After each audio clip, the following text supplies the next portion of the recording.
Alors la transmission familiale, c'est la transmission certainement la plus passionnante. Parce que dans le jeu, vous avez effectivement celui qui va transmettre, le cédant, généralement les parents, donc si on transmet à ses enfants, et puis le repreneur. Et donc il y a des enjeux qui sont patrimoniaux pour la famille. Vous le comprenez, là, finalement, plus je préserve l'économie familiale, et mieux je suis content que je sois repreneur ou que je sois cédant. Il y a des enjeux sociaux, parce que je suis l'enfant repreneur. Quel va être mon statut social demain? Est-ce que je suis déjà salarié de l'entreprise? Est-ce que je ne le suis pas? Est-ce que demain je serai en cogérance majoritaire, président d'une SAS, etc. Comment je vais me payer? Qu'est-ce qui va me rester? Comment sera protégée ma famille? Tout ça, vous voyez, c'est vraiment l'enjeu social. L'enjeu fiscal, évidemment, parce que les parents qui vont donner une entreprise, ils vont peut-être ne pas pouvoir tout donner.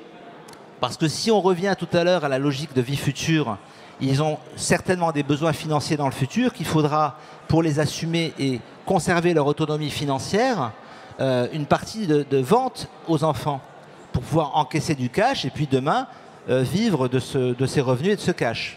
Donc ça va être une donation souvent assortie d'une cession, vous voyez. Donc je prends un exemple. J'ai par exemple un parent qui veut transmettre des titres à 2 de ses enfants. À ce moment-là, par donation, imaginons que ça vaille 2 millions d'euros, ces titres à l'IS, les droits de donation vont être de 420 000 euros environ. Ce sont les enfants qui devront les payer, mais le parent peut aussi les assumer. S'ils mettent en place un pacte Dutreil, le pacte Dutreil, c'est un outil très puissant qui fait de la France un véritable paradis fiscal. Pacte Dutreil, ça va être 29 000 euros de droits à payer au lieu de 420 000. Vous voyez que la différence, quand même, est à peu près 400 000 euros de moins. Donc, on donne à pas cher. Par contre, le pacte Dutreil va nécessiter un engagement collectif de conservation des titres pendant 2 ans, entre associés, et ensuite, c'est un engagement individuel des donataires, donc des enfants, pendant 4 ans.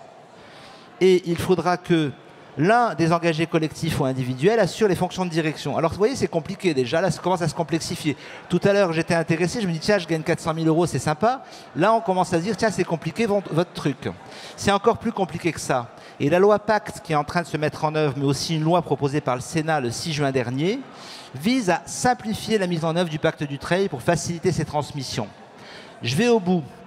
Je vais au bout parce que, imaginons que des parents veuillent transmettre à un enfant une société, il est repreneur, et il y a un enfant à côté qui n'est pas repreneur de son côté, il n'a pas envie de reprendre. Il va falloir dédommager l'enfant qui n'est pas repreneur. Le premier, on va donc lui donner les titres de la société à hauteur de ce qu'on peut donner, on va garder le reste pour vendre, pour assumer le train de vie des parents dans le futur. Il leur faut garder effectivement une économie en direct, ça je pense qu'on l'a bien compris. On donne au premier, à charge pour le premier de payer une soulte à l'enfant qui ne reprend pas, et on mettra en place un pacte Dutreil pour amoindrir les droits de donation sur le premier.